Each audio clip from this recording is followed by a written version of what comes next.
আমরা তো বিভিন্ন ধরনের পাকোড়া খেয়েছি, কিন্তু আমের পাকোড়া এভাবে কি কখনো ট্রাই করেছেন? আসসালামু আলাইকুম ইব্রাহিম, সবাই কেমন আছেন? আশা করছি সবাই অনেক বেশি ভালো আছেন। তো আজকের আয়োজনে থাকছে পাকা আমের পাকোড়া, যেটা কিনা আপনারা ঘরে থাকা অল্প কিছু উপকরণ দিয়ে আর ঘরে থাকা বেঁচে যাওয়া উপকরণ দিয়েও কিন্তু রেসিপিটি বানিয়ে নিতে পারেন খুব সহজেই।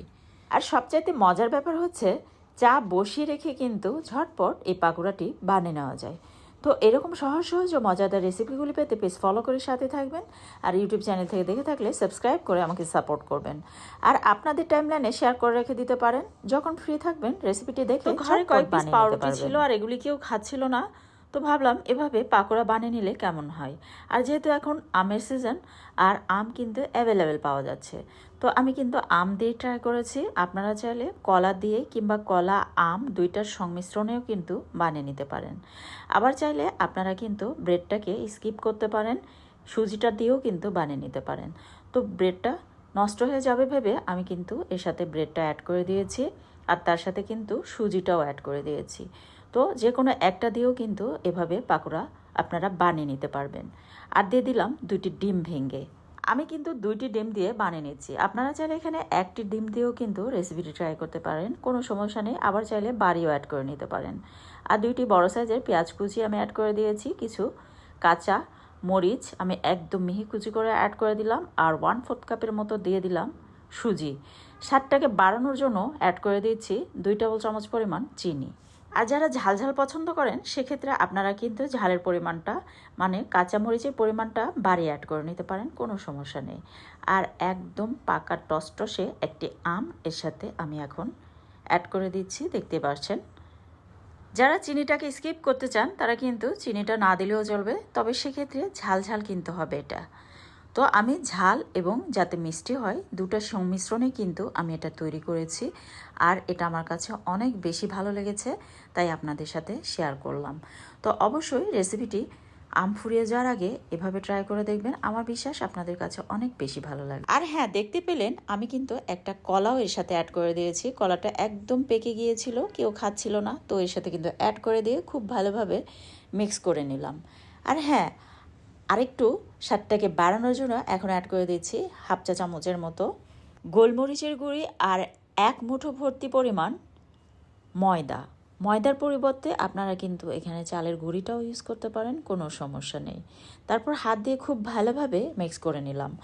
আর হ্যাঁ, আমি কিন্তু লবণ অ্যাড করতেই ভুলে গিয়েছিলাম, তো স্বাদ মতো লবণটা অ্যাড করে দিলাম। দিয়ে খুব ভালোভাবে মিক্স করে নিতে হবে যাতে কোনো লাঞ্চ না থাকে। আর কনসিস্টেন্সিটা দেখেই বুঝতে পারছেন, এমন হবে, বেশি একদম শুকনো টাইপেরও না, আবার বেশি নরম টাইপেরও না।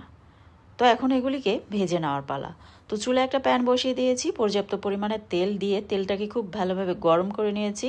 তারপর আমি পাকোড়ার শেপ দিয়ে এগুলিকে গরম তেলে ছেড়ে দিচ্ছি। আর এ পর্যায়ে চুলার পাওয়ারটা কিন্তু একদম মিডিয়াম টু লো পাওয়ারে নিয়ে এসে এগুলিকে ছেড়ে দিতে হবে। তারপর চুলার পাওয়ারটা মিডিয়ামে রেখে এগুলিকে উল্টিয়ে পাল্টিয়ে খুব ভালোভাবে ভেজে নিতে হবে, উপরের সাইডটা ক্রিস্পি করে। আর খেয়াল রাখতে হবে যাতে উপরের সাইডটা পুড়ে না যায়। তো আমি এপাশ ওপাশ সুন্দরভাবে কিন্তু এগুলিকে উল্টে পাল্টিয়ে ভেজে নিচ্ছি। আর এগুলি কিন্তু তেলে দেওয়ার পরপরই ফুলে ডাবল হয়ে যাবে, দেখতে পাচ্ছেন। ফুলে কিন্তু অলরেডি ডাবল হয়ে গিয়েছে। আর যখন এরকম ব্রাউনিশ টাইপের কালার হয়ে আসবে তখন এগুলিকে আমি তুলে নিচ্ছি। আপনারা চাইলে ডিপ ফ্রাইও করে নিতে পারেন, তো আমি কিন্তু এভাবে কালারটা করে তুলে নিচ্ছি। আপনারা চাইলে এর চেয়ে কিন্তু আরেকটু গাঢ় করেও ভেজে নিতে পারেন। তো প্রত্যেকটি ব্যাচ ভেজে নিতে 4 থেকে 5 মিনিটের মতো কিন্তু সময় লাগবে। তো এভাবে আমি কিন্তু পরের ব্যাচটাকেও সুন্দরভাবে ভেজে নিয়েছি। আর আমি যে কোনো রেসিপি কিন্তু খুব সহজভাবে উপস্থাপন করার চেষ্টা করি, যাতে ঘরোয়া উপকরণে আপনারা ঝটপট বানিয়ে নিতে পারেন রেসিপিগুলি।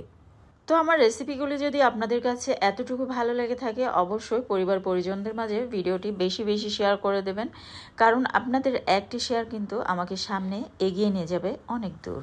আর যেহেতু এখন আমের সিজন আর আম কিন্তু এখন অ্যাভেলেবেল পাওয়া যাচ্ছে, তো আম ফুরিয়ে যাওয়ার আগে অবশ্যই রেসিপিটি একটিবার হলেও ট্রাই করবেন। আমার বিশ্বাস একবার বানিয়ে খেলে বারবার বানিয়ে খাবেন, এতটাই মজার। আমি কিন্তু আম এবং কলা দুইটির সংমিশ্রণে কিন্তু এভাবে পাকোড়াগুলি বানিয়েছি। আপনারা চাইলে শুধু আম দিয়ে আবার চাইলে শুধু কলা দিয়েও কিন্তু সেমভাবে ট্রাই করে দেখতে পারেন। আর এটার উপরের সাইডটা কিন্তু একদমই ক্রিস্পি হবে এবং ভিতরের সাইডটা নরম সফট। খেতে কিন্তু ভীষণ মজার। আর ভিতরের সাইডটা কেমন হয়েছে তা আমি দেখিয়ে দিচ্ছি। তো অবশ্যই রেসিপিটি একটিবার হলেও ট্রাই করবেন। আর রেসিপি ভালো লাগলে পেজ ফলো করে সাথে থাকবেন। আর ইউটিউব চ্যানেল থেকে দেখে থাকলে সাবস্ক্রাইব করে পাশে থাকা বেল আইকনটি অন করে আমাকে সাপোর্ট করবেন। আর ভিডিওতে একটি লাইক দিতে ভুলবেন না। তো পরবর্তী রেসিপি দেখার আমন্ত্রণ জানিয়ে আজকের মতো এখানেই বিদায় নিচ্ছি। ধন্যবাদ সবাইকে।